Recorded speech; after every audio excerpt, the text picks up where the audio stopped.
तो कहानी की स्टार्टिंग में हमें हमारा मेन कैरेक्टर इकारू दिखाया जाता है, जो रात को एक साइकिल पे कहीं जा रहा होता है। सीन चेंज होता है और हमें एक बहुत बड़ा हेडक्वार्टर दिखता है, जहाँ पर हमें एक लड़की दिखती है जिसका नाम होता है आकी। वो वहाँ पे कुछ चुराने गई होती है। आकी उस चीज को चुरा तो लेती है और उसके बाद वहाँ की सिक्योरिटी उसे पकड़ लेती है। फिर वहाँ पे एक लड़का आता है और बोलता है, तुम्हें क्या लगा कि तुम इस चीज को इतनी आसानी से यहाँ से लेके जा सकती हो। फिर वो अपने मैकेनिकल आर्म को यूज करके उस चुराए हुए क्यूब को उससे ले लेता है। तुम्हें ये यूज करने ही नहीं आते, ये हमारे सर्वेंट हैं। जिसके बाद आकी उस पर अटैक कर देती है।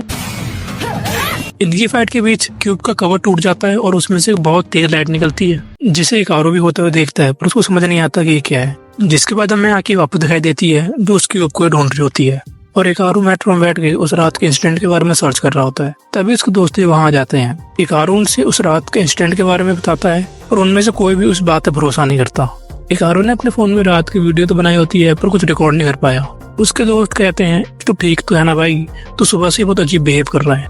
उसके दोस्त उसके मजे लेने लगते हैं। तभी इकारू को एक आवाज सुनाई देती है, जिसका पीछा करते हुए वो एक जगह पहुंच जाता है। पर तभी वहाँ पे एक पुलिस वाला आता है और उसको वहाँ जाने से मना करता है। इकारू को वो आवाज फिर से आती है और वो अंदर चला जाता है। वहाँ उसे वही क्यूब दिखता है। इकारू को समझ नहीं आता कि क्या है। इकारू जैसे उसे टच करता है, उस क्यूब में से फिर से वो लाइट निकलती है, जैसे कल रात को निकली थी। और वो क्यूब उछल के इकारू के जैकेट पे जाकर चिपक जाता है और फिर वो एक मैकेनिकल आर्मर ट्रांसफॉर्म हो जाता है, जिसको देख के इकारू काफी डर जाता है। उस लाइट को आके भी देख लेती है और उसे पता चल जाता है कि जिस मैकेनिकल आर्मर को ढूंढ रही है वो कहाँ है। वो और इकारू को अपना नाम बताने की कोशिश करता है, पर वो अपना नाम ही भूल चुका होता है। इकारू बोलता है कि तुम्हारा नाम कुछ भी हो, पहले तुम मुझसे दूर हटो। इन दोनों को एक चल रहा होता है, तभी वहाँ पे एक ड्रोन आ जाता है जो इकारू पे अटैक करने लग जाता है। इकारू बच के छोटी सी गली में चल जाता है और पहले वो उस आर्म को उठाने की कोशिश करता है। उस आर्म को अपनी जैकेट से हटाता है तो उसके पैंट बच जाता है। तभी वहाँ पे वो ड्रोन आ जाता है और इकारू पे फिर से अटैक करता है, पर इकारू बचने के लिए उस आर्म को अपने सामने ले आता है और जैसे वो ऐसा करता है वो ड्रोन नीचे गिर जाता है,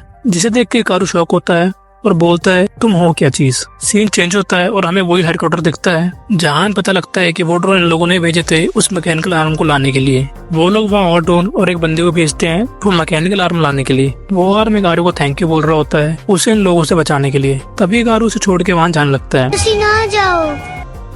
इकारू उसकी बात नहीं सुनता है, पर थोड़ी एक्टिंग के बाद वो उसे अपने साथ ले आता है। फिर हमें वही बंदा दिखता है जिसकी फाइट शुरू में आकी से हुई थी। आकी भी उसी लोकेशन पे उस आर्म को ढूंढ रही होती है। इकारू बस ड्रोन से बच के भाग रहा होता है। तभी वहाँ आकी आ जाती है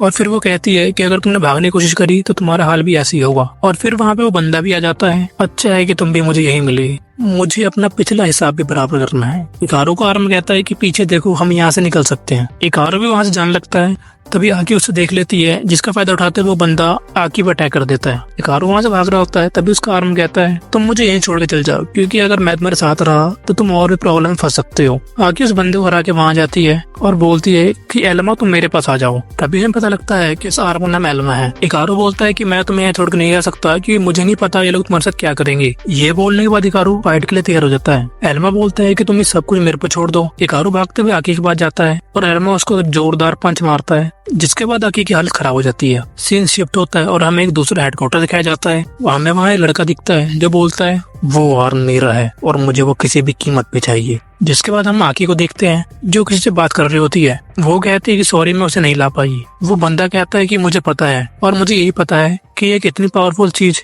एक नॉर्मल से बच्चे के पास है, हमें उसे लाना ही होगा वरना काकामे ग्रुप उसे ढूंढ लेगा। सीन चेंज होता है जहाँ इकारू एल्मा को अपने स्कूल ले आता है। तभी हमें वहाँ आकी दिखती है, जिसने वहाँ एडमिशन ले लिया होता है।